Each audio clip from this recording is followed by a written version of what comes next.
Hi everyone, welcome to our evening of conversation with the Palestinian Christians. We are so grateful that you have chosen to join us tonight, that you have chosen to give up your evening to listen and to learn from a voice that we often don't hear from in our Western Christian context. So thank you for coming. My name is Krista. This is my sister Bethany.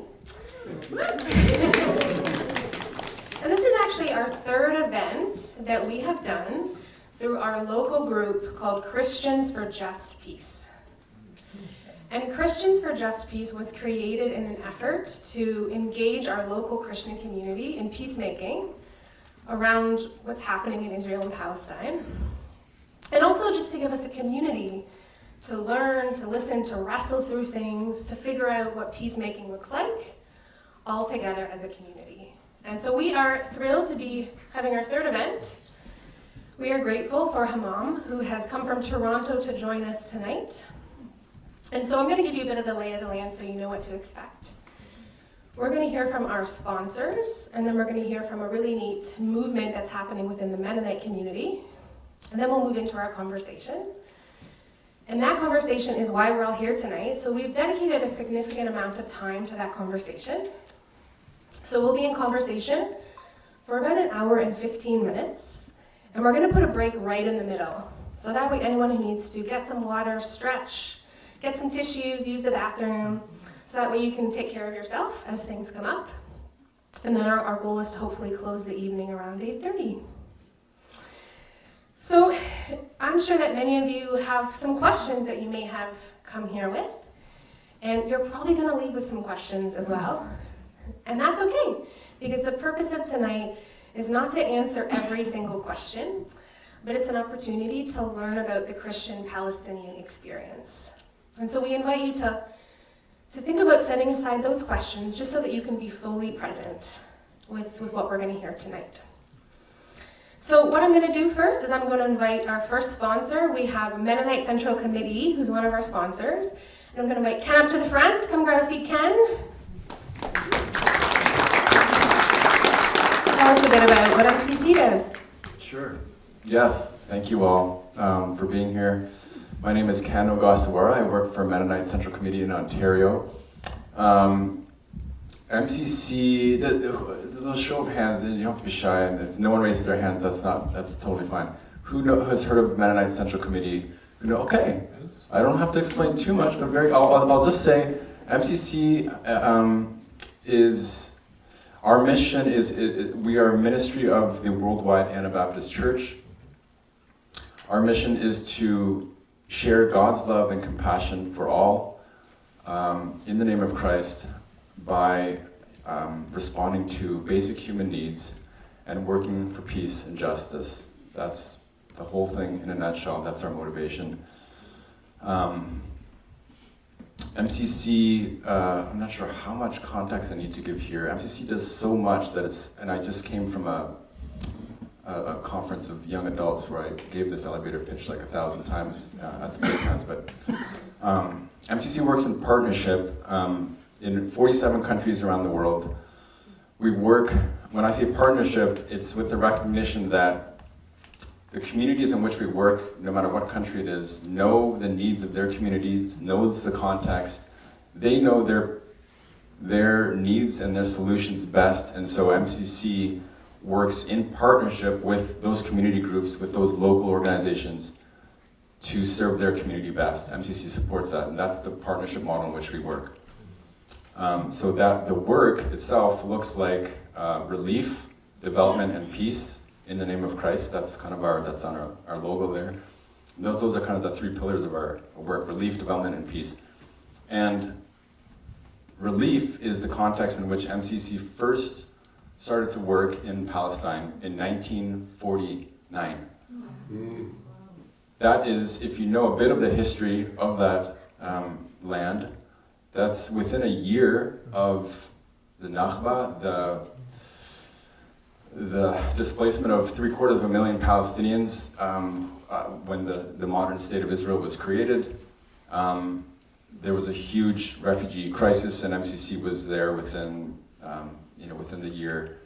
And it was very much in that relief capacity that they were there. And one of the MCC staff at the time reports that it is the scale of human suffering is unlike anything he'd ever seen before.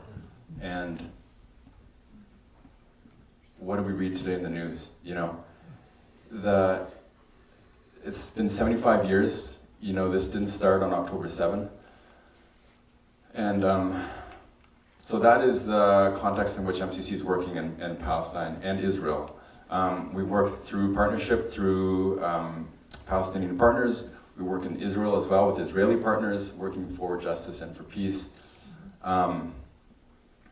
Currently, we've just had a recent update from our country reps in Jerusalem, and it's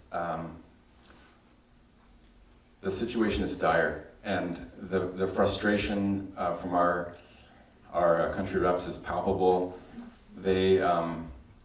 There's been a lot of money raised for relief aid and but the reality is that the relief aid can't get to the people. I mean, that's just a reality of what's happening right now. Israel is not letting in the trucks, and they are doing their best to implement programming as they can in the West Bank and in Gaza, but Gaza is just in ruins, and they've been doing cash transfers to help people there buy supplies, and because the supplies are becoming increasingly expensive, astronomically expensive, just from scarcity. There's just hardly anything there. And the thing that they stressed, these are our country reps, who are a young couple,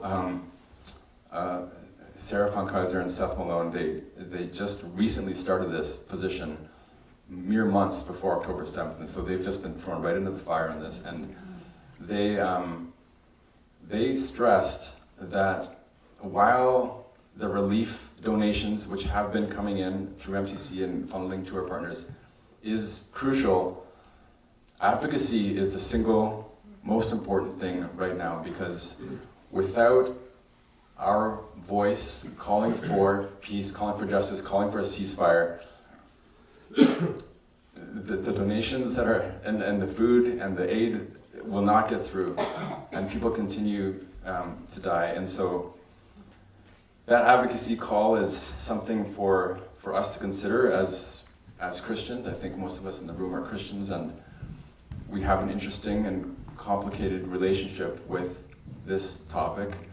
And I don't know how many of you are here already sort of on board with the cause, and how many of you are here with hard questions and wrestling with these things. And wherever in that spectrum you fit, I just want to say thank you for being here. So important. And so the last thing I'll say is, I'm just going to introduce a quick video. We'll play a video. We've been getting updates from our partners, and this video is a message from one of our Israeli Jewish partners called Zochrot. They're an organization that educates fellow Israeli Jews on the Nakba, on the realities of their presence on that land, and through that education working for a more just peace for all Israelis and Palestinians. And so this is Rachel Battieri. She's the executive director of Zochrot, and yeah, we'll just play that, and that'll be all from me. Thank you. It's very important that we understand that Israeli society must choose a different path from the path that we've been on for at least 75 years, because this has never brought us safety. The cost in human lives right now is just astronomical. It brings unfathomable misery to Gaza, but beyond Gaza as well, to all Palestinians and to Israelis as well. And this mindset of revenge and militaristic power, and that everything has a military solution. This is what brought us to October 7. and to all the violence that we experience. So we must choose a different path. All Israelis, to different degrees, inherited the gains from the Nakba, from dispossession of Palestinians. We are living on lands from where Palestinians were expelled. So we also inherited this responsibility to correct the wrongs, to be accountable to what Israel did and is doing still to Palestinians. And I think our own liberation and safety is bound up in Palestinians' liberation and safety. One cannot happen without the other. So it's not enough to sympathize with Palestinians. You must take responsibility for your government's action. The same as I said about Israelis, we must be accountable for our government's action. And I think we have to have justice here in order to have peace and safety. So I really wish people who see this understand that when you stand in solidarity with Palestinians, when you hold your governments accountable, you are not against Jews, you are not against Israeli Jews. You're doing this for us as well, for our safety, for our future. Because our future here is together, and that is our future. I really wish you help us get there. Thank you, Ken, for sharing that and for sharing that video with us. Next, I'd like to invite Sam Raymer up. Sam Raymer is part of a really cool movement that's happening in the Mennonite community. We're all trying to respond to the Holy Spirit around what peacemaking looks like in our context. And so I want Sam to take a few minutes to share about what he's involved with. Hello, thank you everyone for coming out to this event and giving me some opportunity to say a few words about Mennonite Action. As mentioned, my name is Sam Raymer. I'm the Canadian coordinator and co-founder of Mennonite Action. And Mennonite Action is an organization, a group of Mennonites that we believe, as members of a historic peace church, that we must do everything in our power and use our voices as powerfully as possible for the work of peace. And we strive to follow Christ's example of peace, justice, and reconciliation in the face of violence and warfare. Over the past few months, Mennonite Action, we have been taking public action as Mennonites to push our representatives in the United States and Canada to call for a permanent ceasefire as a way to protect millions of innocent lives and as the start of a pathway to find a just peace between Israelis and Palestinians alike. And we continue those actions here in Canada, and we have several upcoming actions as well. So in partnership with MCC Ontario, on Thursday, March 21st, we are taking public action to have a hymn sing for peace on Parliament Hill in between question period to push our representatives to work more for the cause of peace, and also to show that the Christian community is more than just examples of Christian Zionism and theologies of hate.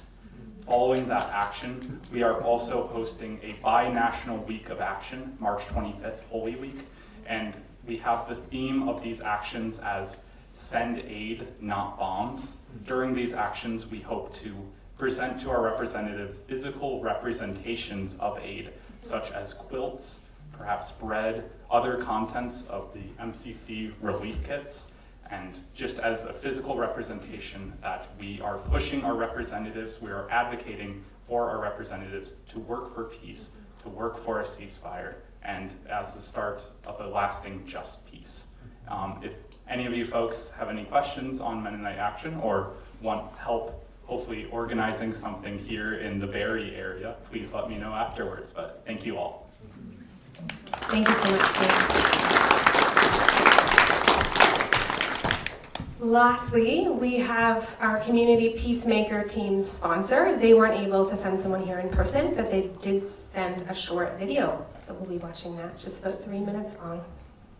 Casi desde los 12 años he venido siendo acompañado por equipos cristianos, Acción por la Paz. A los 14 años de convertirme en un constructor de paz. No quiero tener más miedo de desplazarme y quiero hacer una resistencia pacífica y organizada. For 35 years, CPT has been supporting non-violent resistance movements around the world. While a violent act can take place in a second, peace takes time. We are on a long journey alongside those resisting oppression. Our work is built on partnerships and led by local peace builders who seek to bring justice, safety, equality, and dignity to their communities. We are committed to supporting our partners who resist oppression every day. From teacher strikes in Iraqi Kurdistan to prisoner hunger strikes in Palestine, non-violence is a tool for transformation rooted in liberating love. Alongside our partners, we wage non-violent direct action to confront systems of violence and oppression. Over the last 3 decades, to keep up with ever-evolving militarism and violence, non-violent transformation has had to be creative. Non-violence informs the core of our work, the physical accompaniment of our partners. We take children to school in Palestine as an attempt to reduce the risk of military violence. In Colombia, we travel with human rights defenders, challenging the threat of armed actors. To choose non-violence is to disrupt the status quo and break the cycle of injustice. We are anti-colonial. We are led by indigenous peoples, Colombians, Kurds, Palestinians, farmers, workers, migrants. We are also anti-racist. Our accompaniment does not depend on white privilege. Systemic social change requires all of us working together. At CPT, we're about peace with justice.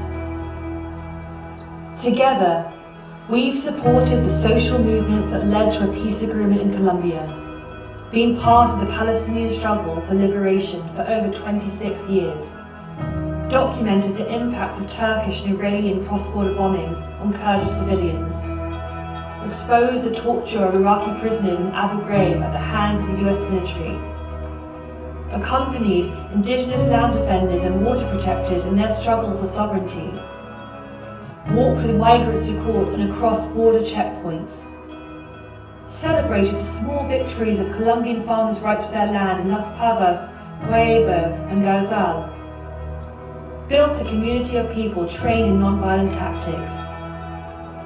Thank you for being part of this community. Whether you're a donor, reservist, delegate, team member, well-wisher, or joined our actions, we could not have done this work without you.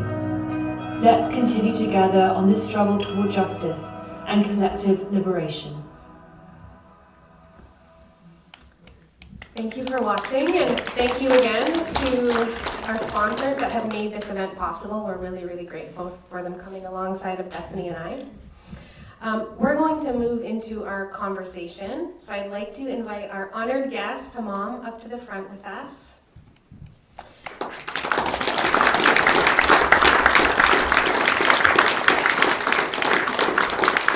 And I'm actually going to open in a word of prayer. But before I do that, I just want to invite everyone to take care of themselves during this conversation.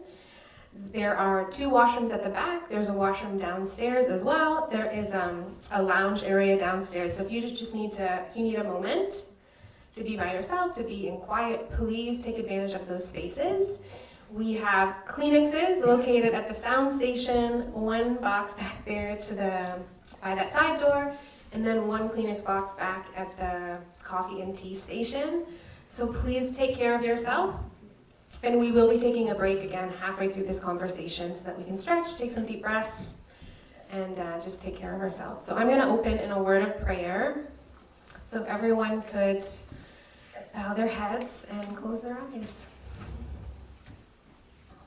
Creator God, God of love, God of mercy, God of justice, God who so loves the world. We come to you tonight with hearts heavy laden with grief. We lament the devastating loss of life we have witnessed.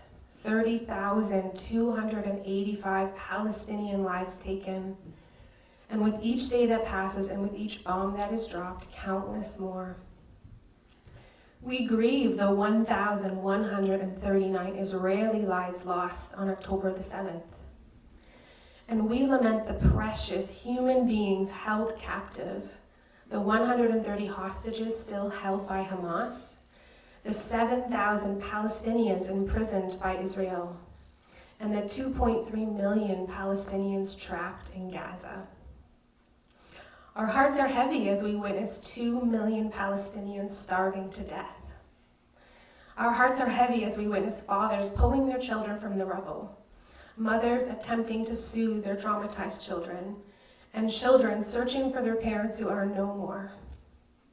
Our hearts are heavy as we grieve alongside the families awaiting the return of their precious loved ones, each day holding less hope than the last. Our hearts are heavy, God, as we see the suffering, the violence desecrating the image of God in both Palestinians and Israelis. We know that you are Emmanuel, God with us. You are with us in our sorrow and our grief. You are our co-suffering Savior, and you grieve the violence being done to those whom you have lovingly created. For you, God, so loved the world. And yet we do not mourn as a people without hope. We cling to you, Jesus. Jesus, our Prince of Peace. Jesus, our gentle shepherd. Jesus, our friend. We cling to your words, to your prayer that your will would be done on earth as it is done in heaven. In heaven where every tear is wiped away. In heaven where death is no more. In heaven where we will see a renewal of all things. In heaven where there is healing for the nations. For you, God, so love the world. Empower us, God, to partner with you for the healing of the nations, for a world reconciled, your good creation living in harmony, Eden restored. For this is your vision for the world, let it be ours. Teach us your ways, O Prince of Peace.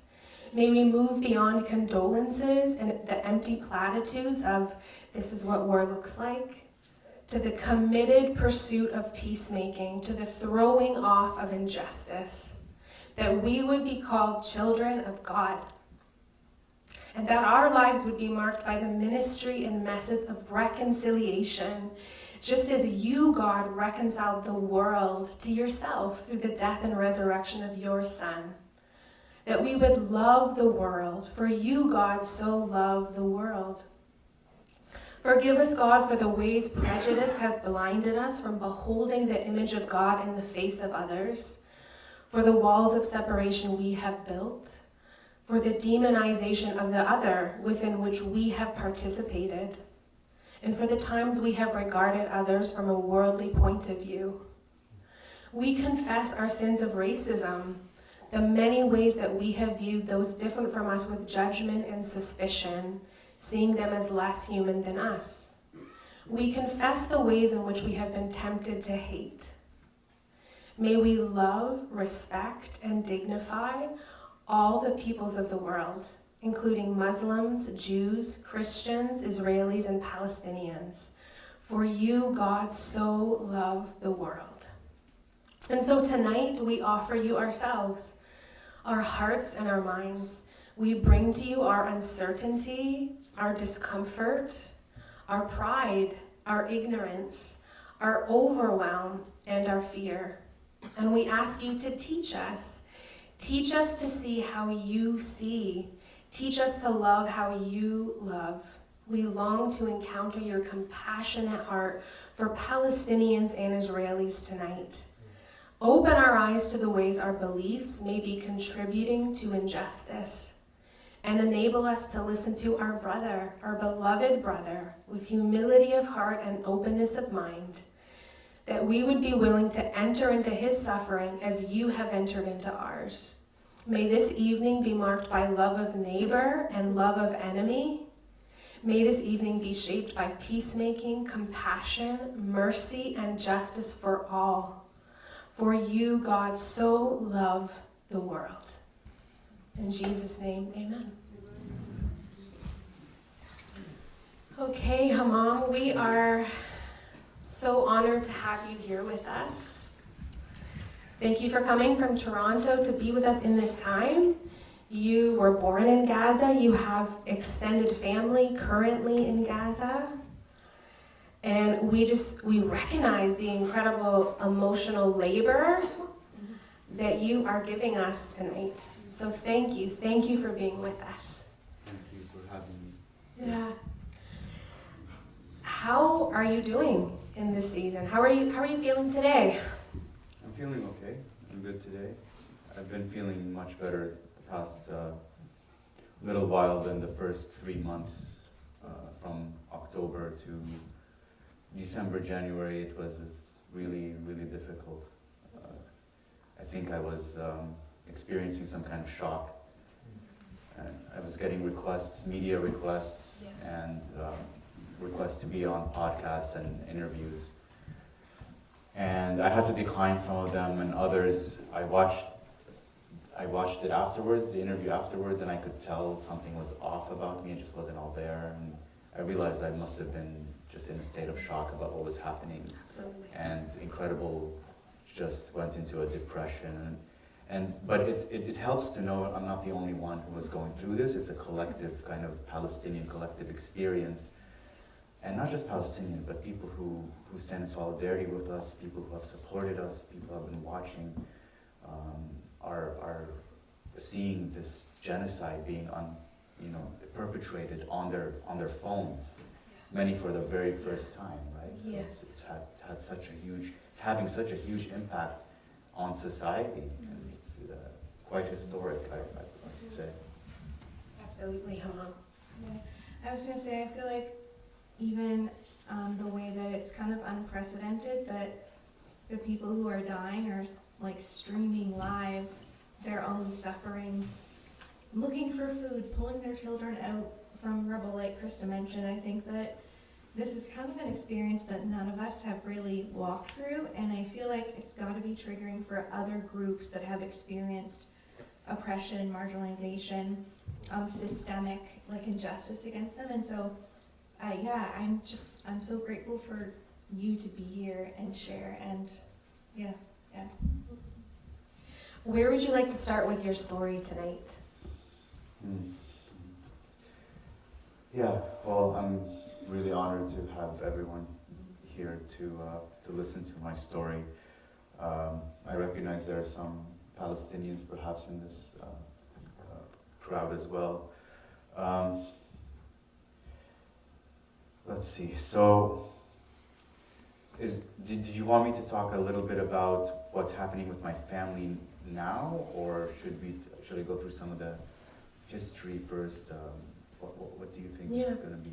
Why don't you take us back to the Nakba, because this did not start October the 7th. This started many decades ago. So take us back there. That's a good point, that it didn't start on October 7th. Now, if you've been watching a lot of the interviews that are going on on the media and social media, you see this point made quite often, and repeated, and has to be repeated excessively by Palestinian commentators and interviewees, that this did not start on October 7th, because the mainstream media is promulgating this kind of narrative that this started on October 7th. But we Palestinians have been facing such an injustice for 75 years now. And the atrocities that were committed by Hamas have been committed by Israel and the Israeli Defense Forces, and on a much bigger and worse scale throughout 75 years. So it did not start on October 7th. The Israeli attack on Gaza is not a response to what Hamas did. You know, if we're going to frame it that way, then Hamas's action was a response to what Israel, whether we agree with it or not. Okay, but it was a response to 75 years of Israeli atrocity, Israeli ethnic cleansing of Palestinians, the expulsion, the mass expulsion of our people, and military occupation and ongoing oppression of our people. So, getting back to the Nakba, you know, historically, after the many centuries of Jewish persecution in Europe, the idea of Zionism started to gain favor among some European Jews, and there was a minority of Jewish intellectuals who came about to talk about and promote the idea of Zionism, and specifically political Zionism is what gained ground, which is the idea that Jews should have a state of their own, a nation state of their own, in their historical homeland, which is the land of Israel. Now, unfortunately, the land of Israel was now known as Palestine, and there was another people that were there, that were completely sidelined and ignored in the drive to establish a Jewish state on that land. And those people that were living there were living there for many centuries themselves. So we Palestinians are actually descended from the Canaanites of the Bible, and the Philistines in the Bible. We're descendants of those people. We never left. The Canaanites didn't just disappear. They eventually mixed in with the Arabs who came to the land in about the 7th century, and we mixed with the Arabs and became fully Arab in the process. Okay. So we're descended from that line, and we stayed there. Eventually, we started identifying as Palestinian Arabs. We were part of a province of the Ottoman Empire, and when the Ottoman Empire crumbled in World War I, and Britain came and took over Palestine, and then they passed the Balfour Declaration, which called for a Jewish state in Palestine, and it supported and endorsed the Zionist movement from Europe, and started to facilitate the immigration of European Jews into Palestine. And that's when the conflict really started, and this is the early 20th century, just after World War I. And then that escalated, and then in 1948, the UN tried to partition Palestine into two separate states, a Jewish state and a Palestinian state. And a lot of people don't know the details of that partition, but this is important. The portion that was allotted to the Zionist movement to establish a Jewish state actually had 40% of it were Palestinians, were going to be Palestinians. So it would have been an impossible Jewish state. It could have never happened. Say that again, Hammam. So you're saying when the UN created this partition plan, the area that was designated for a Jewish state had, what was the number you said? At least 40%, almost half of the population population would have been Palestinian, would have been Arab.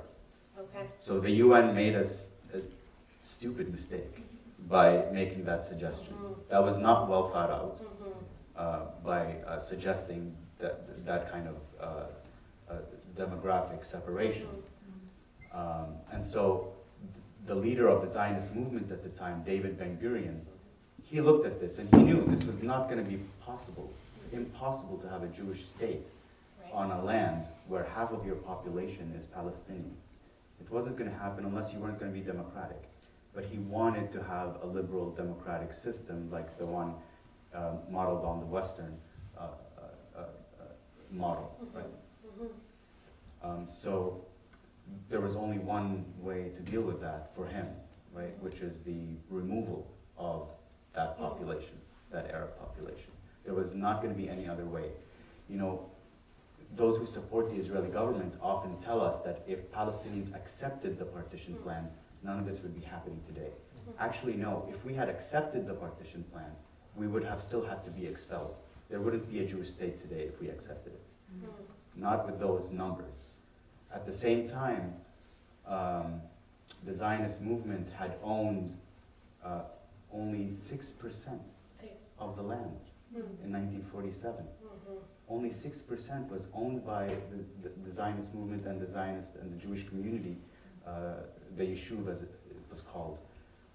They were only able to purchase 6%. So the UN was suggesting that like half of Palestine would be going to a Jewish state when they only owned 6% of the land. So that's why Palestinians rejected the UN partition plan. It wasn't fair. It wasn't just. And they made up 30% of the overall population. Palestinians made up 60%. So then what ended up happening was that the Zionist movement had to expel the majority Palestinian population from that land. There was not going to be a Jewish state otherwise. And the state of Israel was established on top of our lands and our homes. 750,000 Palestinians were expelled within the span of a year. There were death marches that took place. There were many massacres. The massacre of Deir Yassin is the most popular, but it's not the only one. You know, the things that, the atrocities, some of the things that Hamas did and is accused of committing on October 7th, the Zionist military forces and the militias and the gangs committed all of those and more in 1948 and after 1948 too. There are many documented, well-documented cases by the Red Cross, by the UN. By Israeli historians. By Israeli historians, yeah. Actually, we know most of this from Israeli historians who were able to look at the record when it was declassified in the 1980s. See, in the 1980s, Israel finally declassified its military records of 1948. And that's how a lot of the Israeli historians now know that these atrocities took place, these massacres took place, these war crimes took place in 1948. And they documented it in the 80s. So this is relatively new, and that's why a lot of people don't know about what really happened in 1947, 1948. And so we Palestinians refer to this as the Nakba, which means catastrophe in English. The Palestinian catastrophe is our national tragedy. It's our, you know, there's the Armenian genocide, the Holocaust, other atrocities that we have. Ours is the Nakba. And it's really good, actually, and positive to see that a lot of people are familiar with it now. I've been a solidarity activist with Palestine for 20 years of my life. And I can tell you 10 years ago, the word Nakba was unrecognizable for most people. It was only those within the Palestine solidarity movement were familiar with the word Nakba. So it's really refreshing to see that a lot of people, especially on social media, are talking about the word Nakba. Although there may be disagreements about what it entailed and all of that, but still, it's being in our vernacular. It's in your vernacular, exactly. Yes. I just want to pause for a moment. How is Hammam's audio, Steve? A little low, but I can't get it much higher without some feedback. Okay. Just because of the position of it. Does it need to be adjusted, or? Yeah. Can you just bring it a bit closer to you, just the end piece, bring it a bit closer? It might need, the earpiece might need to be just tightened up a little bit as well, because it's flopping around there on you. Just to summarize what Hammam is saying there, so this term, the Nakba, the catastrophe, you use the number 750,000 Palestinians. So that is the number of Palestinians that were driven from their homes. Yes, so is this better? Yes. Okay, great. To be clear, so here's the thing. The specifics of what happened. So you have many Palestinians in 1948 were expelled by gunpoint, okay, by the Haganah, which is the main Zionist military force at the time, that, and also by the Irgun and Stern gangs, which were the equivalent of Hamas and other organizations. They were actually on the Britain's terror list at the time. They committed atrocities as well. And they drove out Palestinians by gunpoint. Two major cases, two of the largest cases, were the city of Ramle and the city of Lid that became Lod in Israel today. Okay? Ramle and Lid had like 30 to 40,000 citizens, people living there, the Palestinians. The Zionist forces expelled entirely those two cities and made them march for 3 days in the scorching heat across the border. A lot of people died along the way. Some died of thirst. Others drank their own urine to try to survive. The disabled were shot. This is all by eyewitness accounts and by the Red Cross were documented. Yeah, and we also have a number of large-scale massacres that fueled intense terror and fear as they were meant to. Panic, The message utter being panic. sent, if you try and stay here, if you try and stay in your house, we will kill you all. And there was 532 villages that were burned to the ground. So even if you did stay, I'm not sure where you would go. You would watch your entire village be burned to the ground, to be driven out at gunpoint, and to watch people that tried to stay behind, to watch them be massacred. You can imagine the absolute terror that would grip and sweep through everyone. Yeah, and just to add to that, so many Palestinians also fled. That's what you do during war, you flee. Yes. Okay? That's not unusual. But they are also considered expelled. Why? Because Israel denied their right to return after the war was over. Okay? So what does that mean? It means that all Palestinians who became refugees are expelled Palestinians, are ethnically cleansed Palestinians. Okay, the expulsion of Palestinians, the ethnic cleansing of Palestine isn't just, and I'm saying this because in the mainstream kind of narrative of this, you always see, in kind of the more liberal mainstream narrative, you see how they say that Palestinians either were driven from their homes or fled during 1948. They don't emphasize that they're all expelled refugees. They're all ethnically cleansed. They say that, and a lot of people will make the point that most of them fled from their homes. It wasn't by gunpoint. There was no active plan to expel them. But the thing is that what makes it an expulsion isn't just a soldier telling you get up and you have to leave. No, it's also the state denying your right to return. That also makes it an expulsion. That's right. My father, and this is fast forward to 1967, he left Gaza to study in university in Egypt. He was only 16 when he did that. And then the Six-Day War happened, 1967.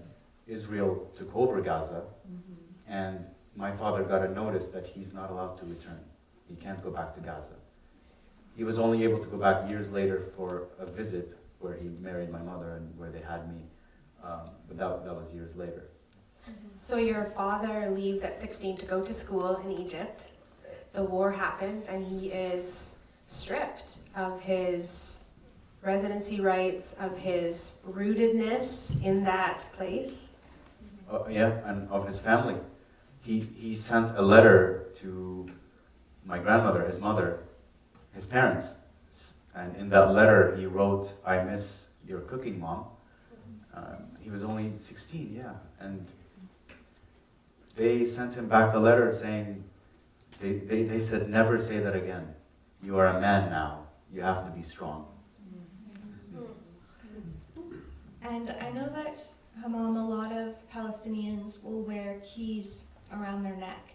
Can you talk about that and where these 750,000 Palestinians, where did they end up?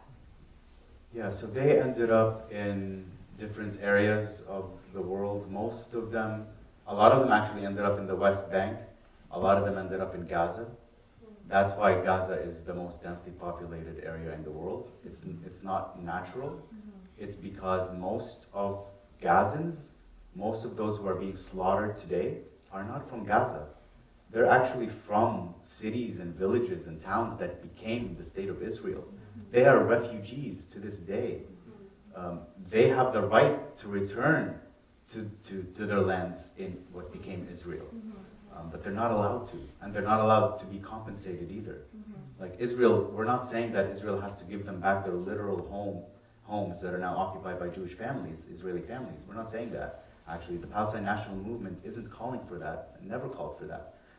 But there are mechanisms. There can be, land in Israel that's not inhabited that can be allotted to.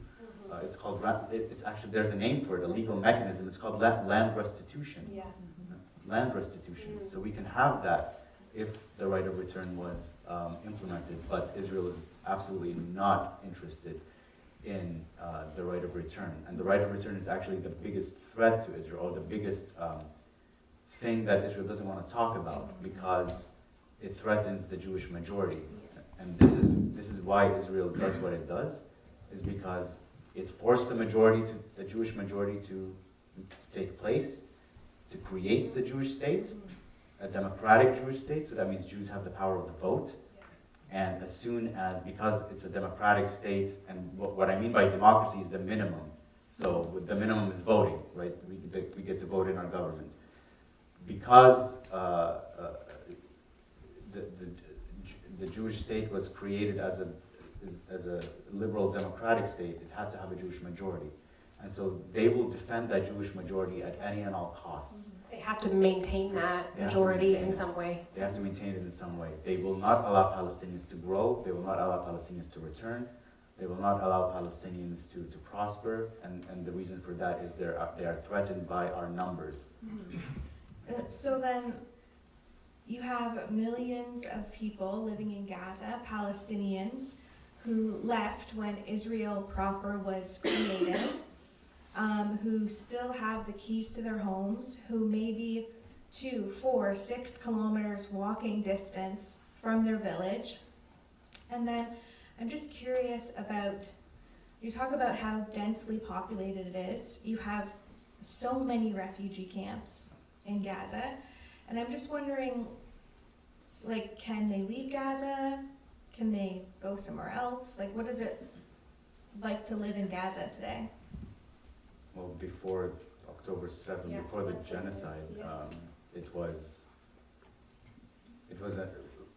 described as an open-air prison. It was described as a concentration camp. And these are by, some of these are Israeli voices. Yes, Israeli. That have described, like we have Giora Island, who is a prominent, to this day, still a prominent member of the Israeli security establishment. And this Israeli official called it a concentration camp. Yes, that's right, yeah. And you see Jewish intellectuals like Norman Finkelstein calls it a concentration camp. I mean, life in Gaza before this genocide was, they were living under an illegal Israeli blockade, where essential supplies weren't allowed to enter Gaza, and it had various stages where sometimes some periods were more strict than others. In the beginning, sometime around 2010, they weren't even allowing chocolate into Gaza. They weren't allowing children's toys into Gaza. Why is that, Hammam? That's a good question. I don't know. It's hard to see a security rationale for that. Exactly. Yeah, and I think it just illustrates the sheer amount of control that Israel has exerted over the Gaza Strip, even at one point essentially calculating the number of calories that would enter Gaza to keep people just barely alive so they wouldn't starve to death. So this is, what we're talking about is very intentional and calculated to bring about the living conditions that people in Gaza live under. Yeah, and it's been called collective punishment, right? Yeah. So Yeah, which is a violation under international law.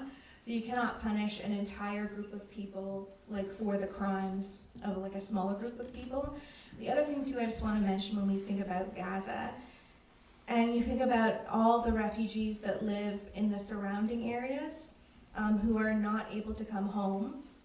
But if you're Jewish in any part of the world, you can come to Israel and you will be given an allotment for like a living space, all these services to help you settle. But if you're a Palestinian, there's obstacle after obstacle after obstacle to you returning, which I think illustrates the very different standards that are applied. yeah, and a lot of Palestinian refugees also went to Lebanon, Jordan, some in Egypt, and many went all around the world. A big portion of the Christian Palestinian community went to Latin America and Chile. And one thing I'll also add is that the population.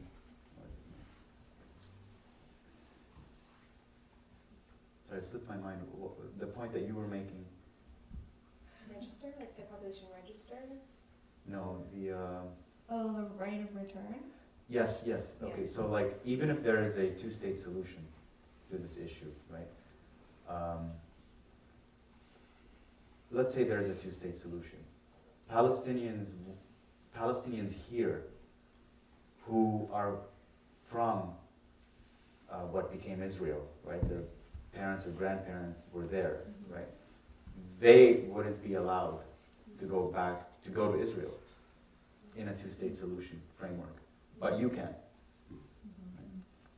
And this is a solution. This is supposed to be a supposed solution to the entire conflict. Right? There are holes in this solution, and I'm not saying I'm for or against it, but there are issues even with the two-state solution where Palestinians are willing or have been willing to compromise some of their rights, their human rights. Like the right of return is enshrined in international law, right? If you leave your home during a time of war, you have the right to return after the war is over. It's in the UN Charter, right? But for Palestinians, we have been willing to concede that right, right? Like I know Palestinians here from Jaffa, from Haifa, from Jerusalem, who would not be Christians as well, not just Muslims, who wouldn't be allowed to go back, ever set foot there under a two-state solution framework. But any of you who are non-Palestinians can. Yeah, I was just going to say that, like, as a Christian Canadian, I can go visit these holy places. I can go to Bethlehem at Christmas. What about Palestinians who live in these other parts who are Christians? Like, can a Christian in Gaza, can they go to Jerusalem or can they travel to these places? Absolutely not. I can, because, yeah, but even though they're from there, they can't. Why? Why is that? What's stopping Palestinian Christians in Gaza from visiting these holy sites? Well, I mean, Israel control. So since 1967, Israel has occupied Gaza militarily, and the West Bank militarily, and East Jerusalem as well. Right? They took those territories over in the 1967 war, and they couldn't annex those territories to the state because there was a large number of Palestinian populations there.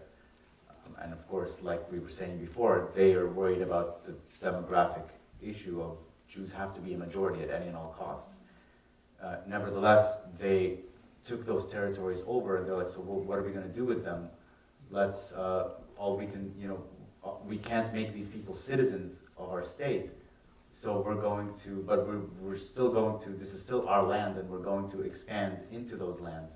And that's why they started building Israeli settlements in the West Bank and Gaza at the time, and Jerusalem.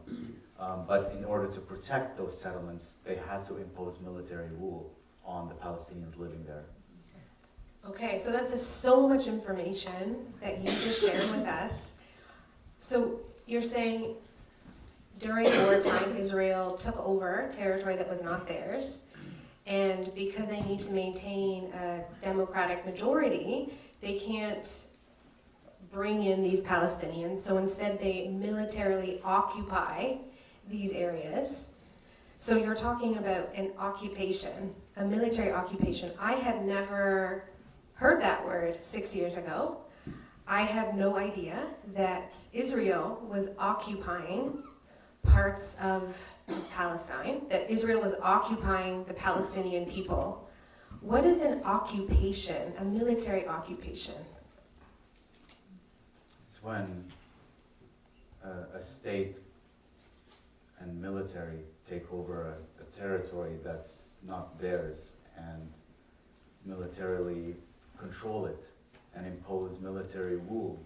Like Palestinians in the West Bank and for a long time in Gaza, and today in the West Bank, are living under Israeli military law for the most part, the majority of the West Bank. There's a small portion of the West Bank, which is called Area A of the West Bank, which is under the Palestinian Authority, which is like a semi-government, kind of like a prison warden that's allowed to rule in that area. But the majority of the West Bank is under Israeli military law. If I'm a Palestinian living in those areas of the West Bank and I break the law, I have to go to an Israeli military court to settle that. While Israeli citizens who move into the West Bank, into these settlements, these illegal settlements, if they break the law, they go to an Israeli civil court. So that's why we say this is apartheid.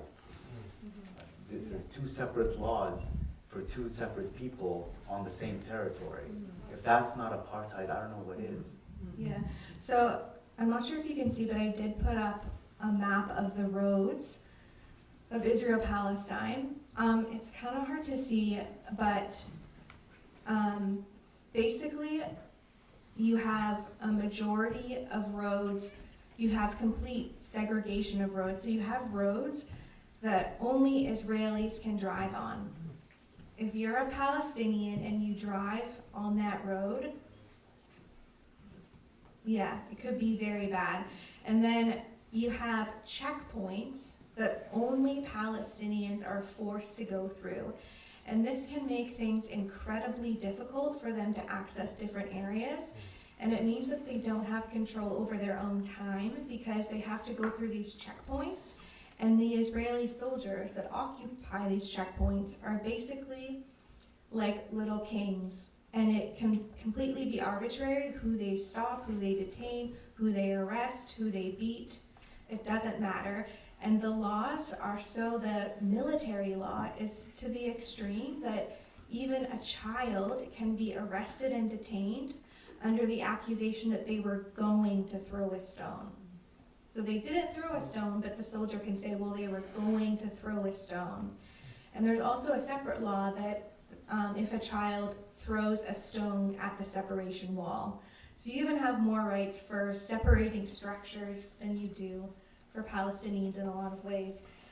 So we have these settlements that have popped up, and these settlements. Can I just mention something before we? So just on that topic of military court and military law, these are two different systems. Right. If you are Israeli and you commit a crime, you will go through the civil court system, is what you're saying. Yep. If you are Palestinian, you are subjected to the military court system. What are the differences in that system? Like, what would be the experience of a Palestinian under military court? What are we talking about here? Oh, well, a Palestinian under military court usually doesn't win their case. I mean, Okay. they would be a lot of the times sent to long prison sentences or large fines. It's a military court. It's hard to organize a defense against when you're called in to a military judge to judge your crime. Also, I did want to add the different color license plates is another feature. Yes. Israeli settlers have a different color license plate on their cars than Palestinians do in the same territory. Yeah. We have different IDs, color ID cards. So there's a whole system, and Israeli only, Jewish only roads in the West Bank where only Jews are allowed to drive on, while we're not allowed to drive on those roads. Yes. We could be arrested or shot Yeah. if we do. Yeah, and they call them sterilized areas, meaning that they are completely free from any kind of Palestinian presence. But Palestinians used to live there, used to have businesses there, there used to be thriving marketplaces. So one key example of that is in Hebron, which is one of the clearest examples of apartheid in this place that used to be an economic center, a thriving marketplace for Palestinians, that now is it's a sterilized area to the extent where the IDF has actually sealed up Palestinian homes. So they actually have to walk on roofs and behind other homes to get out because they cannot step foot on the main street. Outside their front door. Outside their front door. So again, this is just example of the different realities that you live under, whether you're a Palestinian or whether you're an Israeli. I want to add about the checkpoints, Mhm. right? The military checkpoints, not so much today, but it used to be such a symbol of the occupation to kind of describe the situation here in the West especially. Now I think because things have gotten so much worse, it's not just, for me, when I think of checkpoints, I think, oh, that's the smaller part of what Israel is doing to us. This is actually the minor part. The violating our freedom of movement, yeah, that's nothing compared to what we're seeing in Gaza today, for example, right? But back in like the early 2000s, in the 90s, the checkpoints was a big thing that we were talking about. There was even a documentary called Checkpoints, an interesting documentary if you can find it. But there are so many, like hundreds of checkpoints in the West Bank, just dividing up communities, dividing up towns and cities. Trips that normally take 20 minutes would take hours to complete now. Hours to go through a checkpoint. And this is one of the worst issues of this, the worst facets of this is A, going to work, and B, going to the hospital, okay? A, going to work. If you live in the West Bank, in some parts of the West Bank, and if you live in Gaza and work in Israel, because that's a thing too, like a lot of Gazans worked in Israel as labor being exploited by Israeli capitalists, right? Cheap labor. You need to be prepared, mentally prepared, that you're going to be waking up at 3 a.m. every day because the trip to work is 4 hours long because of these checkpoints. And that's your life. 4 hours to get to work.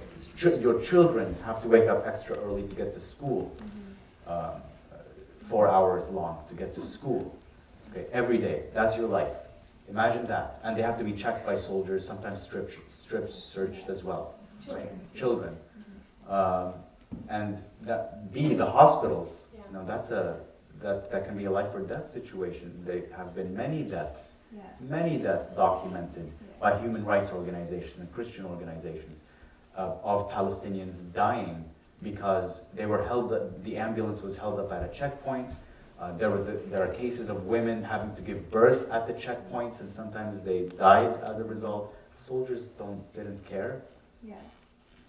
Yeah, so the Israelis don't have checkpoints to go through. They have like these highways that are only for Israelis, and then Palestinians are forced on these separate roads through a series of checkpoints at which the Israeli soldier manning that checkpoint can make any decision they really want. And I think what struck me the most is about how Palestinians, they don't have any ownership over their lives in terms of the hours they lose that is not under their will to control about how they live their life. So like whether or not when they try and leave work to go home, will that gate be locked? Like will they be allowed to pass through it? Will they have to spend the night like where they were working? If they want to visit someone at the hospital, like I just think the we take for granted how much we own our time and how we can predict that we have a right to be able to pass from one place to another place under a reasonable amount of time. But whenever they leave and go anywhere, literally they have no control over what their day might look like and how that might interrupt their life, and sometimes in ways that will cost them their lives. Yeah, in fact, if you imagine that you are getting chemotherapy at Royal Victoria Hospital here in Barrie, just imagine that you are going to get chemotherapy. There are certain types of cancer treatment that they're not available in Gaza. Radiotherapy is one of them. And so if I want to go to the RVH as a Palestinian to receive this life-saving care, I have to request a permit from the state of Israel to go and to receive this life-saving care. And Israel denies 45% of those permits out of the gate, 45%. We will not permit you to go and to receive this care. And so it is hard for us here in Canada, as Canadians, to wrap our minds around the level of control that Israel has over Palestinians and where lives are lost, like Hammam said. In fact, one of our sponsors, Community Peacemaker Teams, when we show the video, one of their primary actions that they take is they monitor the checkpoints, because there are countless human rights violations committed daily at these checkpoints. And so our sponsor sends teams to record and to monitor and to be like, hey, we're here, we're from Canada, we're from Australia, and we are watching you. And they record these numbers and they send them off to human rights organizations. And they will also walk with children on their way to school. So again, this is just something we take for granted, that when you're a kid on your way to school, that you have to walk past a settlement, and those settlers are known for throwing stones at these school children. But if you have accompaniment by these groups, which is what Community Peacemaker Teams does, they're just a little bit safer. So I just wanted to touch on one thing, and I think maybe we'll take a break. It's 10 to 8. Yeah. But I just wanted to highlight, I think, going back to the military prison system versus the system that Israelis are prosecuted under. So like a basic human right that we have is the right to a fair trial and the right to be presumed innocent until proven guilty. But Palestinians don't have that. And on top of that, Israel is the only country in the world that systematically prosecutes hundreds of children each year.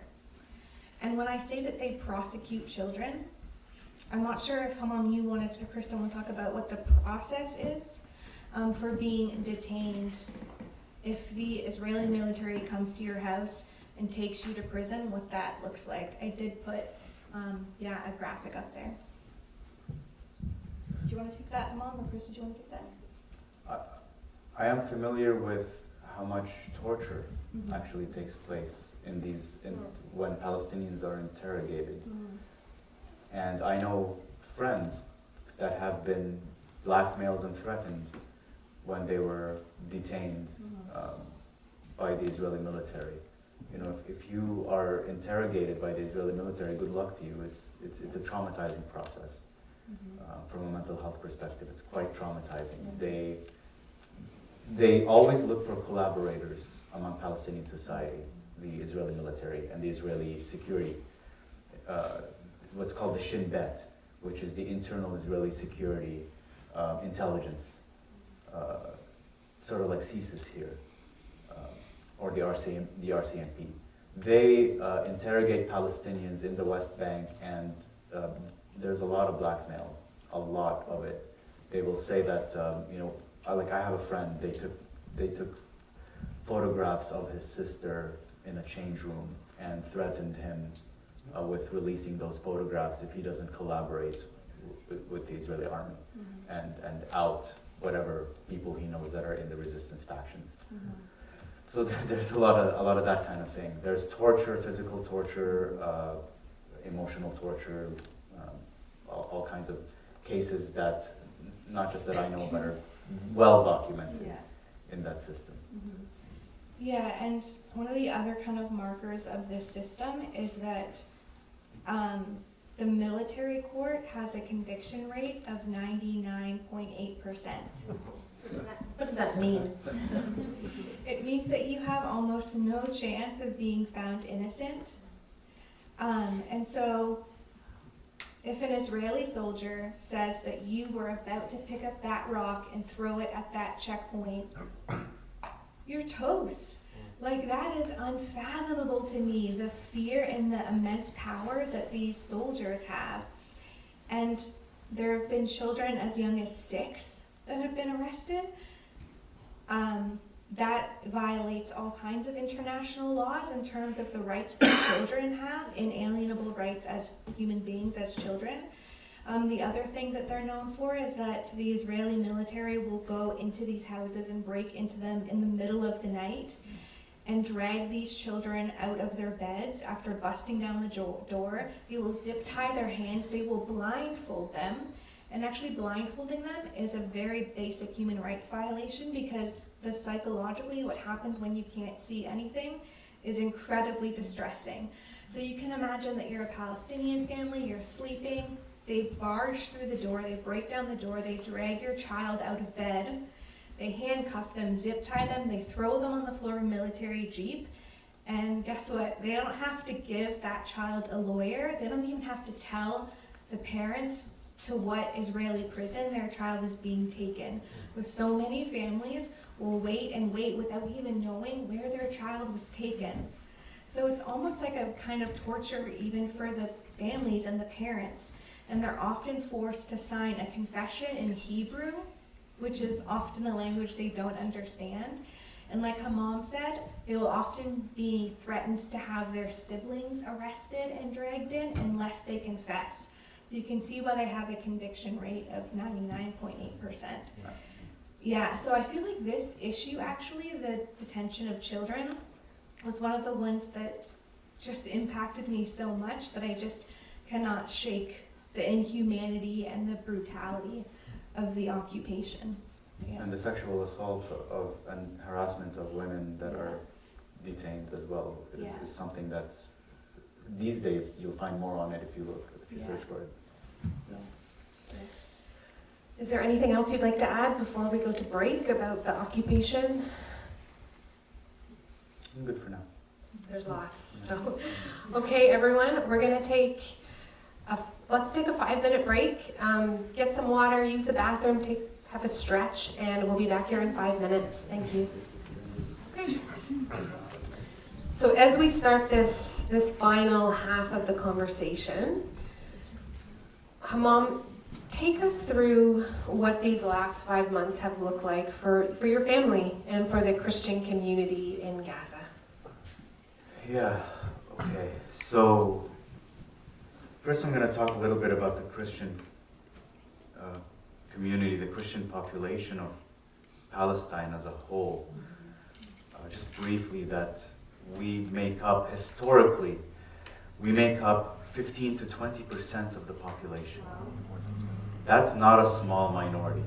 That's a large minority. And so it's really astonishing that corporate media here and politicians and governments have been able to conceal to a large extent the existence of Palestinian Christians, of Christianity in Palestine. And if not the existence, then they would minimize our presence and our numbers and our participation in the struggle for freedom, justice, and equality. We have been part of the Palestine liberation movement since its inception. We do not see our oppression and our experience of injustice at the hands of the Israeli forces as any different or distinct from the experience of Palestinian Muslims under this Zionist regime. Right? We were expelled from our homes and our lands just as Muslims were. they did not distinguish between us when they were carrying out the ethnic cleansing of Palestine and when they militarily occupied and destroyed our livelihoods and our lives. Right? When my father was expelled, they didn't care what religion he identified with. When my grandfather was expelled, so my grandfather, my father's father, although we were from Gaza, he moved with his family to a city called Bir Saba. Bir Saba is next to Gaza, very close, right, in the south. And in 1948, when the Israeli forces were ethnically cleansing, expelling Palestinians, my grandfather was expelled back to Gaza. He had a business there, lost his business, and he was expelled back to Gaza. So your grandfather and your father were both... And then my father later. Wow, so your grandfather during the Nakba... Did I butcher that? Did I say that? No, you didn't butcher it. I actually never even thought of it that way. Oh. Like I never thought to myself, my grandfather during the Nakba and my father in 67, father and son went through an expulsion and in different periods. I didn't even, like, this is the first time I hear it that way, right? Because what's that like for you? yeah, it's, I don't know, very personal, very, yeah, wow.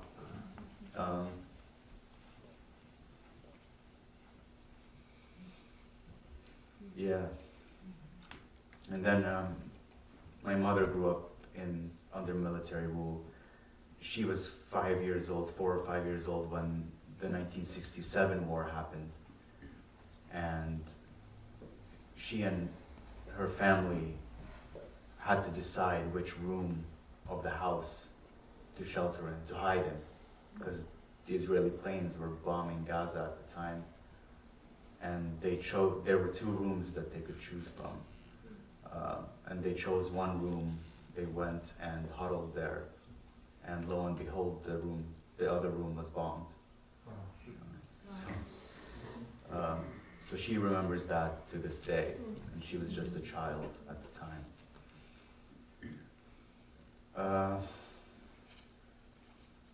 Yeah, and so that took place. My family actually are the original inhabitants of Gaza. We're not originally refugees. 75 to 80%, as I was saying before, of Palestinians in Gaza are not from Gaza. They're refugees who were expelled into Gaza and concentrated into Gaza, right? Gaza is mostly a collection of refugee camps and a few towns in Gaza City. And Gaza City is very much a ghetto environment, a slum-like environment.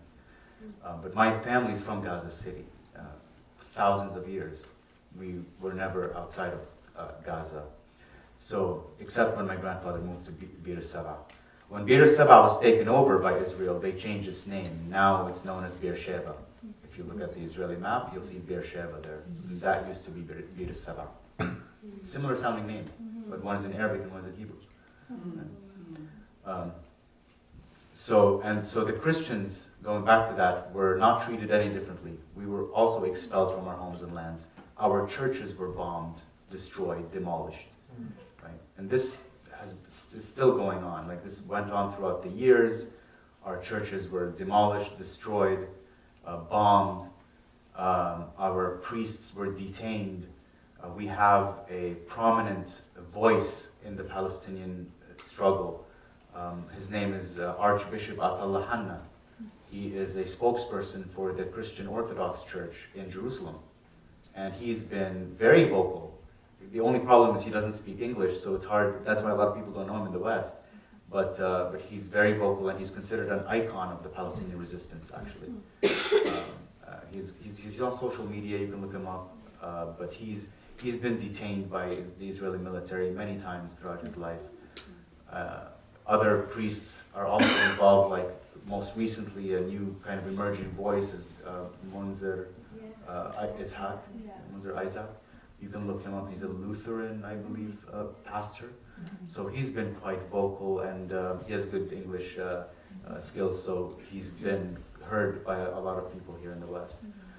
There have been others as well, Mitri Rahib, and in the Christian community also, if you know Hanan Ashrawi, she is the former spokesperson of the PLO. She is Christian as well.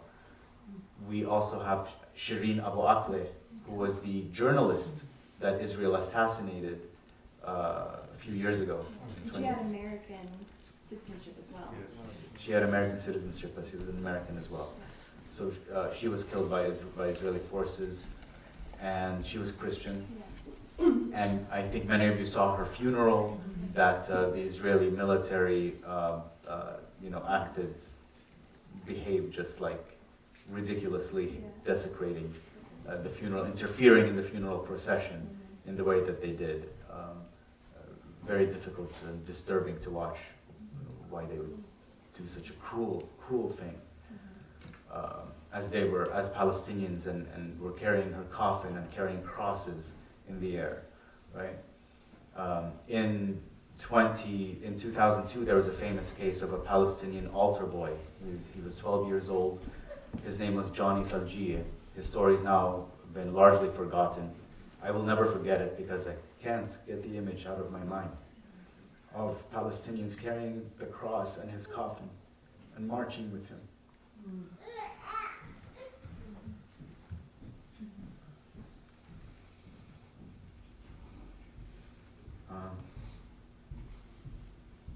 And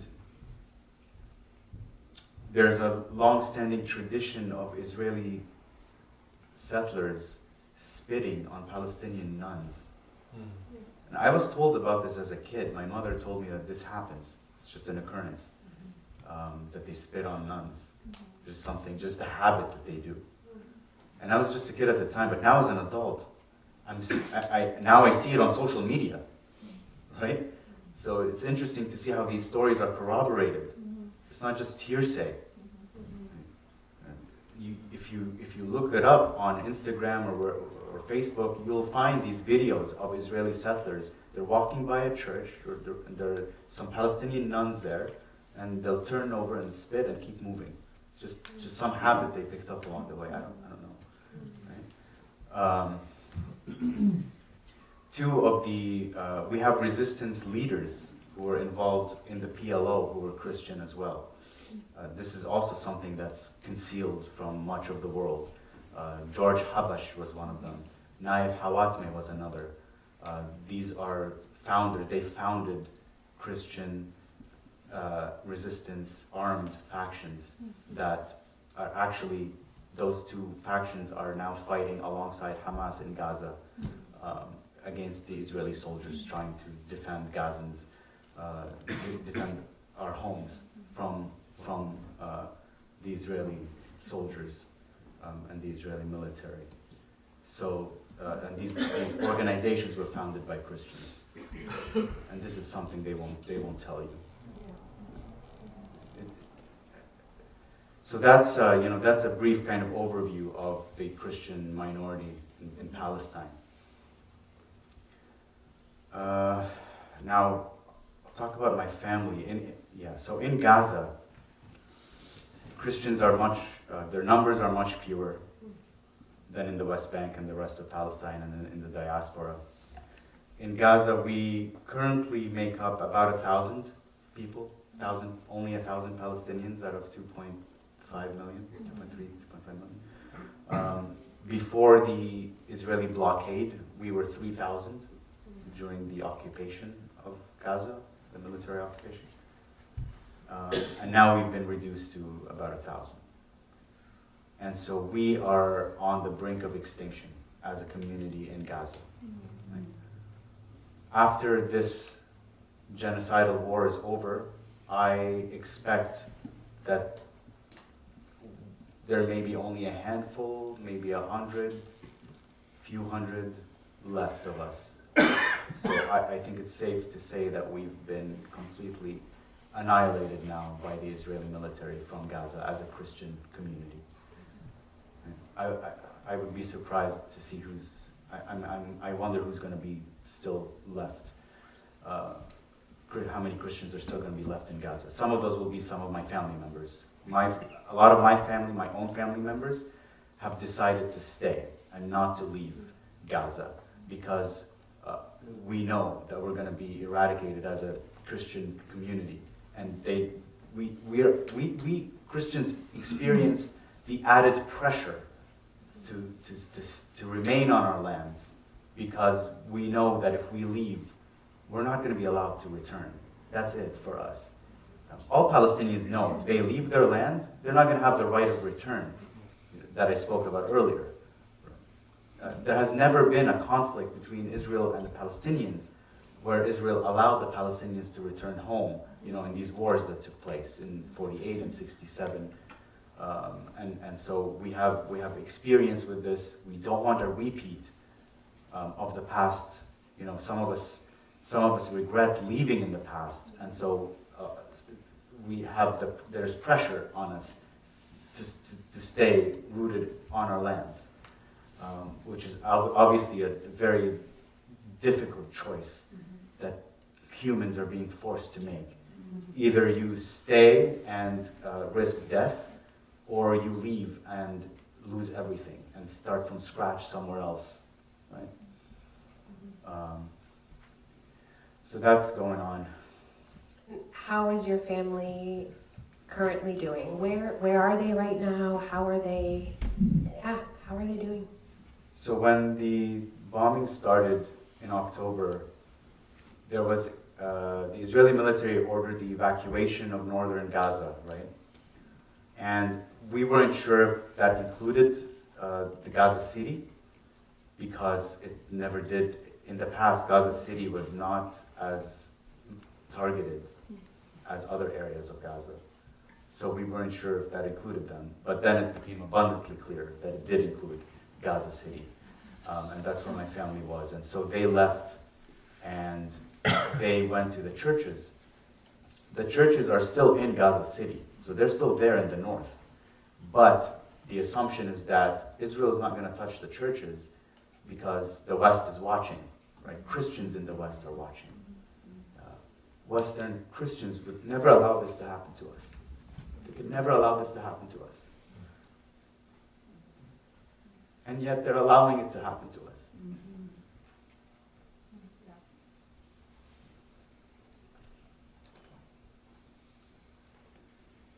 So my extended family went to the churches. There are 3 churches all in the same street, in the same neighborhood. The neighborhood is called Olive, the Olive neighborhood, Zaytun in Arabic. And it's interesting, Gaza's neighborhoods, there's an apple neighborhood as well. They very cute names that they have there for these neighborhoods. But yeah, in the Olive neighborhood, we have, the churches are there. There's the Orthodox Church, the Greek Orthodox Church, and there's the Catholic Church are the 2 main ones, the big ones. There's also a Protestant Baptist Church. I think there may be another Protestant one, I can't remember the denomination. But they were there as well. I attended the Baptist Church one time with a relative of mine who actually went to the US and became an evangelical. Not a pro-Israel evangelical though, and yes, as most evangelicals. Important distinction. An important distinction. He did not become a Christian Zionist, but he did become an evangelical, and he was visiting Gaza at the time, and I was there, and we went to the Baptist church together, and he said a sermon at the church. So anyway, so my family went to the churches, first to the Orthodox Church. My own family went to the Orthodox Church because we are Orthodox. I was actually baptized both Orthodox and Catholic. But they went to the Orthodox Church. They sheltered there. And of course, at first, the food supplies were starting to run out. They had to worry about the food. They had to worry about water. No air conditioning, none of that. No comforts, very uncomfortable. They had to sleep on mattresses. The washroom situation is just a whole other story that's really gross to think about, but that's life. They have to deal with that. And now illnesses are starting to spread in the church. This is the latest I've heard. But in the beginning, they were all there. There was hundreds of them in the Orthodox Church. In the Catholic Church, you had about 600. And so they were there, and then we started hearing about the destruction of our streets, destruction of our homes. And I heard that my aunt, I'm closest with my aunt, my mother's younger sister. And she was going back to her house every now and then to feed the dog and the cats, right, risking her life. And she would be driven back to her house by her stepson. His name was Sulaiman, and he was 35 years old. So I wanted, do I show pictures now? No. Yeah, okay. First I'll show, these are Christian priests protesting the Israeli occupation there. Here's another one. Here is another protest against the Israeli occupation. This is, I believe, in the West Bank. This is my aunt, my mother's younger sister, Nagam. Her name is Nagam, it means melody in English. And her husband is Dr. Jamil Tarazi. Dr. Jamil Tarazi is a surgeon at the Al-Shifa hospital in Gaza. A former surgeon. And that's them in their home. They were happy there. And this is them mourning the death of Sulaiman, Jamil's son. Sulaiman was murdered on October 19 by the Israeli bombing of the Orthodox Church in Gaza, the Church of St. Porphyrius. This is one of the oldest churches in the world. One of the very first churches ever built by the followers of Christ was this church, the Church of St. Porphyrius, and it was bombed on October 19. My family was sleeping in the room that was bombed. The ceiling collapsed on top of them. 18 Christians were killed in that attack. One of which was Sulaiman, who was driving my aunt to feed her dog and cats. She couldn't feed her dog and cats anymore after that, and they've died as well. But that was the funeral. My Instagram has a video of this funeral too, if you want to see it. This is just a collage of my aunt, and Sulaiman is there. Sulaiman with his wife is on the top left. Sulaiman and his wife. His wife, her name is Lily. She sustained a broken back and a broken jaw and a broken hip. She couldn't move, and they did not have the equipment to operate on her for a while. And she had to wake up and to the news that her husband had been pulled from the rubble. Sulaiman was actually alive when the room collapsed. Initially he was alive, and he was holding on to his son. They have two little boys, 5 and 6 years old.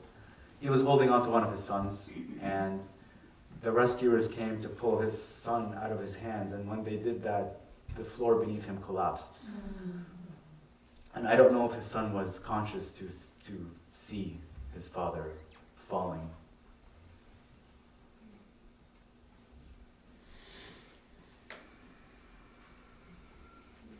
Yeah.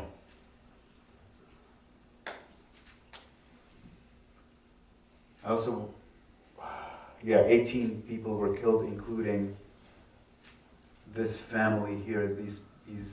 These individuals are from the Al-Suri family. This is husband and wife, actually, and husband and wife and their children there. And this is me tweeting about them. Shukri Al-Suri with his brothers Tariq, Abdul Noor, and their nephew Isa. Abdul Noor just got his master's in sustainable development in June. They are all martyrs now. We will not forget. The Lord gave and the Lord hath taken away. Blessed be the name of the Lord.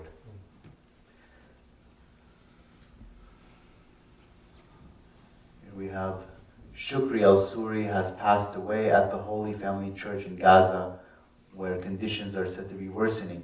He was grieving the loss of his brothers and up to 10 members of his family in the Israeli bombing of St. Porphyrius. The Suri family has been erased from the civil registry.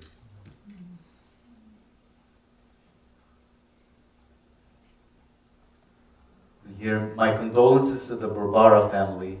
While the world counts down the time left for the new year, the Christians of Gaza count down their bodies. And this is in response to the news that Elaine Nassif Audi Barbara has passed away at the Church of St. Porphyrius in Gaza due to a lack of medicine and proper health treatment after months of bombardment and challenging living conditions. And here is Elaine, rest in peace.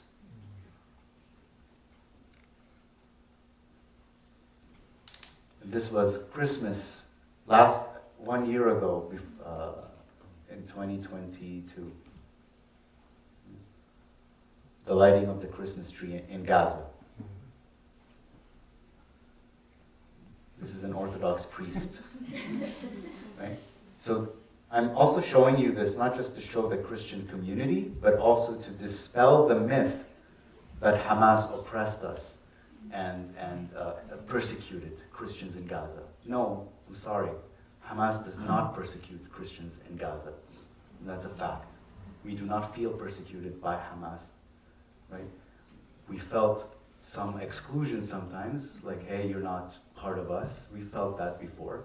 But we've never felt any discrimination that is different from any other minority in other areas of the world would experience. And certainly not persecution by Hamas. We were persecuted by Israel, by the Israeli government and the Israeli army.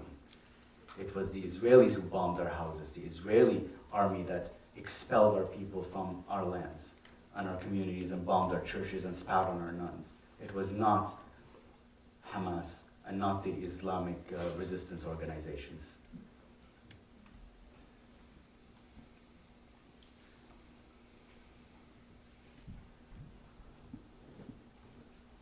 This is a symbolic gesture of Palestinian resilience, of this is baby Jesus, this is Christmas, this last Christmas, to show that Jesus in the rubble.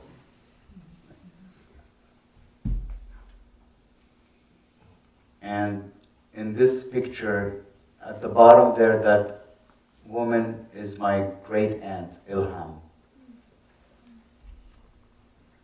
I just wanted to tell you a bit about Ilham, what happened with her. I do want to warn you, it's a little bit graphic, well, pretty graphic, but my great aunt Ilham is my mother's aunt.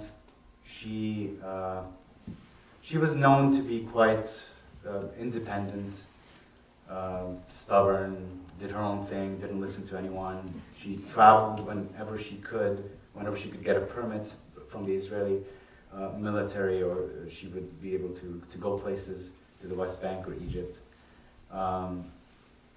She was also quite lonely in her life, and sometimes quite difficult, but she was a brilliant woman and someone that many people admired and looked up to, and she was very popular in Gaza, actually, way more than we knew.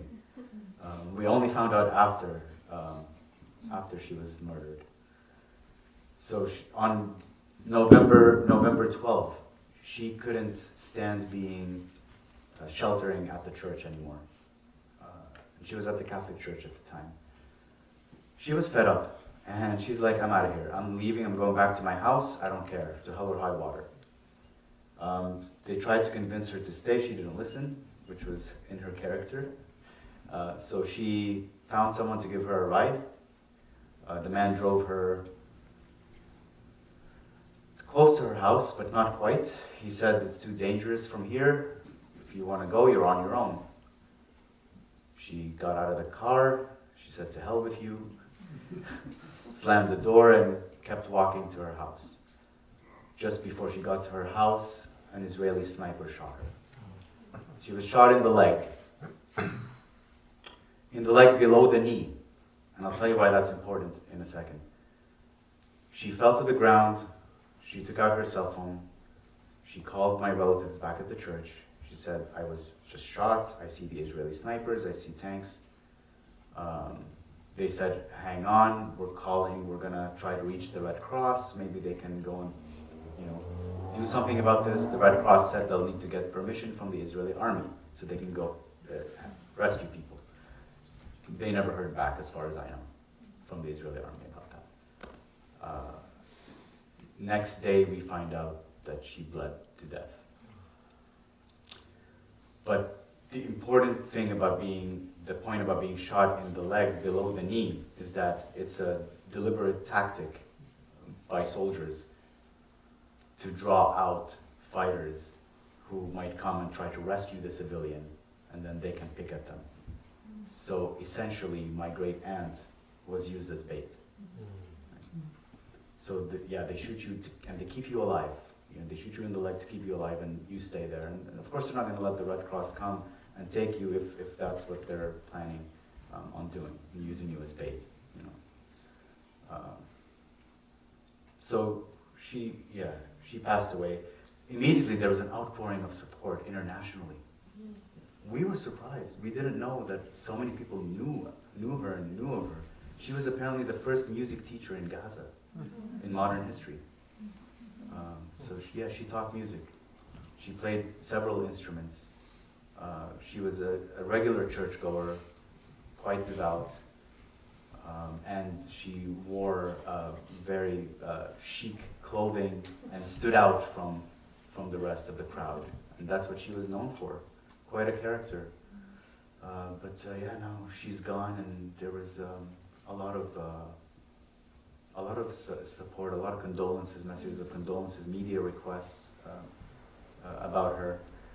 There's a little bit of more disturbing bit of news about her is that I found out in December, close to the New Year, and this was kept from us. During the period when there was a truce, a humanitarian pause, it was about a week, in November, late November, I believe, the priest sent out 2 of his assistants to collect her body, because a lot of people were using the truce, actually, the ceasefire, or the humanitarian pause, whatever you want to call it, right, to go and collect bodies, families' bodies, and bury them in dignity.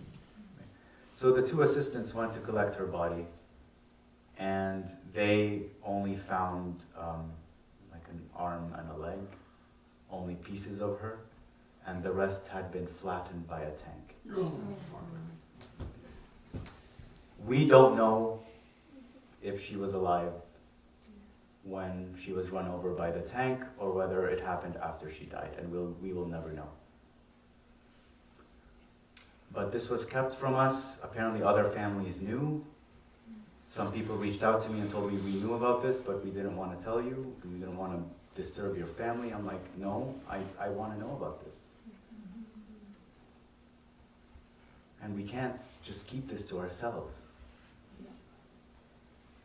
No matter how much it hurts. We have to tell these stories. We have to. Because we need your help. We need your solidarity. We need you to stand with us. Just as the West stood with Black South Africans, we need you to stand with us. This is not a both sides are equal issue. This is oppressor and oppressed, occupier and occupied, aggressor and victim. If you don't see it that way, there is no hope for a solution to this. No hope. And that's why we're asking you to appeal to your institutions, appeal to your politicians. We don't want just your donation. Donations aren't enough. You mentioned this, that a lot of Palestinians will say, we don't want your donations. They don't mean that literally.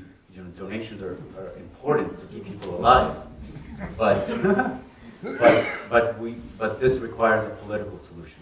We need your advocacy. We need your pressure. We need you to be strong. We need you to not waver when they accuse you of being anti-Semitic, as it's an excuse. We need you to be strong against that false accusation. Right? We want to live as equals with Israelis. This was never about expelling Israeli citizens. It was always, officially, it's always been about equal rights for all. It's always been about a right under the UN Charter, the right of return, the right to freedom and liberation. And so we need you to pressure your respective institutions and your governments, Trudeau and the Canadian government, and if Poilievre wins the next election, him as well, because the Conservatives are terrible on Palestine as well. Not just the Liberals, they're both terrible on Palestine. Just as in the US, the Democrats and the Republicans are both terrible on Palestine. The support that Israel has is unprecedented support. Military, diplomatic, and financial support. We need that to end. We need that to stop until Israel respects international law and restores our human rights for Palestinians. So we're asking you to, right now, immediately, we need ceasefire resolutions. We need you to appeal to your churches, to your church leaders and the boards and your institutions and whatever associations you belong to pass ceasefire resolutions, to advocate for a ceasefire. An immediate ceasefire and a permanent ceasefire. And in the long term, we're also asking for boycott resolutions. Like the boycott, divestment, and sanctions movement from Palestine has been called for by Palestinians since 2005. And yet so many organizations, so many people here in the West are either hesitant or they oppose it. They don't want to upset the Israelis.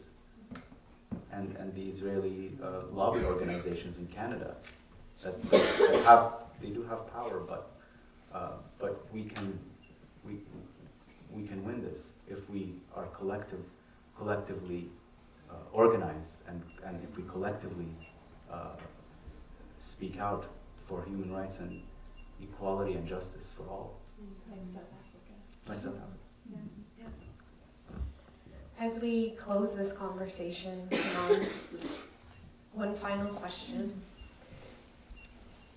Is there anything else when you think of your family in Gaza, the Christian community in Gaza, when we think about the huge support that Christians in America, in Canada, and the States are pledging to Israel, that it's a huge Christian majority that is giving Israel the permission to continue this. It's countless Christians that are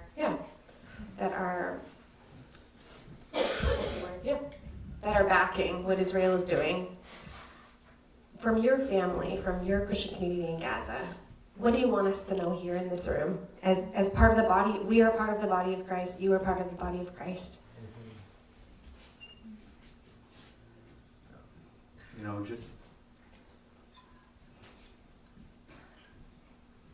The Christians in Palestine overall feel betrayed by Christians here in the West. We don't understand this whole support, Christian support, that the Israeli state receives. We don't agree with the theology, some of the theology of the Israel of the Bible being the same as the modern state of Israel. No, it's not the same. And if it was the same, that would be gross. It's despicable. If you believe that, it's despicable. I'm sorry. It's sinful. It's a sin. The modern state of Israel is a disgrace to human rights. And it's a colonial state. It's part of the colonial project.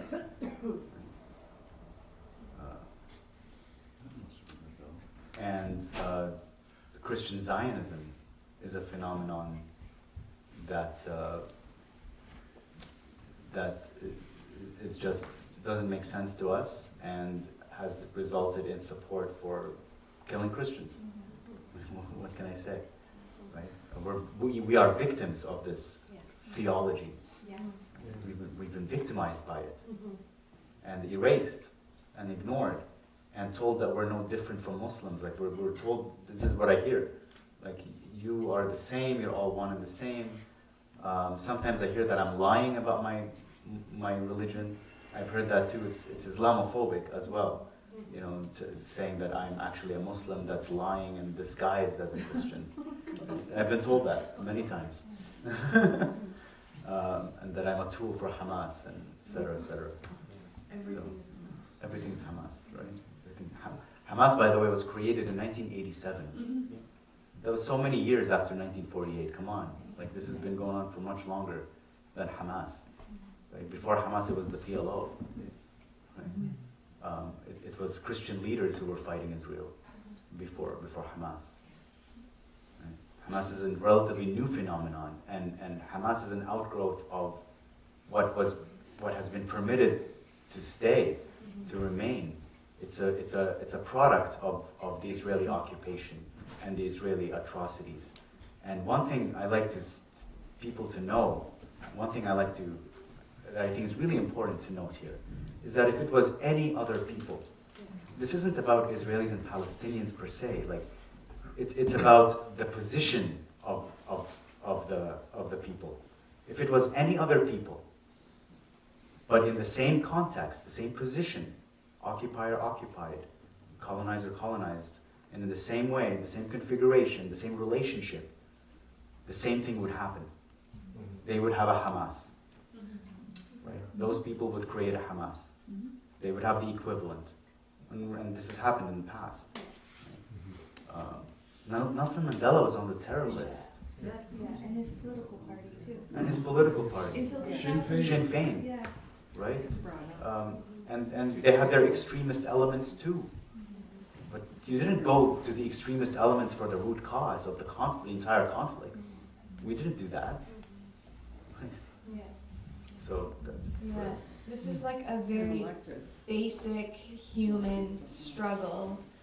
Anytime there is going to be systemic oppression, there will be resistance, because what it means to be a human being is to fight for your freedom and to fight to exist and to survive. So this isn't really a specific, like, this is a universal thing that we see. Any people who are put into the situation that Gazans have been put in under would behave in exactly the same way. That's the point. This is not unique to Palestinian behavior. Yeah. To think and say so is racist, right? Then you're saying it's unique to us. No, it's not unique to us. Any other people that were put in that context would behave the same way. There would be a Hamas created by those people, and that Hamas would do exactly the same thing that Hamas did on October 7th. Whether we think it's right or wrong, it would still happen. Yeah. But it feels like people in the West, even Christians, would like Palestinians just to die quietly where they stand. But not in Ireland. Not in Ireland. Yeah. Yeah, so, was there anything else? Okay.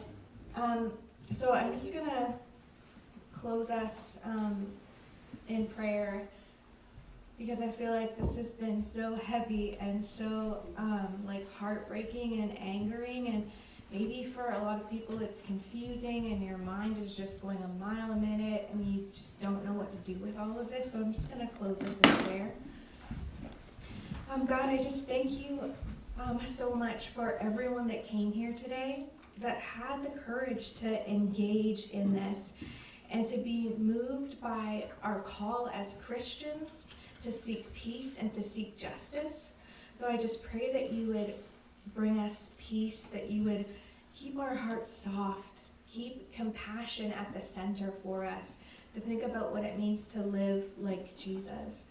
And I just want to pray for Hammam, that you would fill him up, because for him this is so intensely personal and it is ongoing. So I just pray that you would bring him peace, that you would comfort him. I pray for his family and the other Christians in Palestine. God, I just pray that you would give them hope for a future, continued hope for freedom. I just pray that they would sense our struggle for our support for them, that they would know that they are not alone and that we will not turn away from them. And God, I just pray that you would just bless us all as we go tonight. That we can live like you and that we can really be people that model our life after these principles of pursuing peace and justice and loving our neighbor. In your name, amen. Thank you so much, Hammam, for being with us tonight. Thank you so much for having me.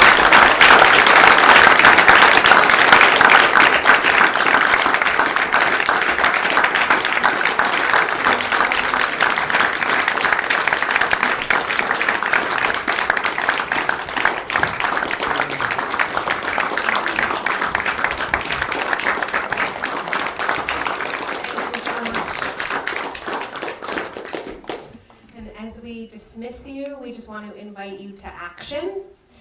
We have 3 things for you tonight. The first one is to join community. You don't have to figure this out alone. We don't want you to figure this out alone. So we have Christians for Just Peace in this area, a community. Second, we would ask you to continue listening to Palestinian Christian voices. We recommend the free documentary on YouTube called With God on Our Side. With God on Our Side. We recommend you watch that. And then thirdly, we'd ask you to use your voice. We want our brothers and sisters in the faith to hear us using our voice. We have postcards at the resource table at the back they are postcards you can send to Trudeau calling for a ceasefire, calling for an arms embargo. So please don't leave tonight before you use your voice on behalf of our brothers and sisters in the faith. Thank you so much for coming. Please visit our resource table on the way out. And Hammam's going to be here. Please come and say hi. Give him some love and support. Thank you, everyone. Thanks, guys.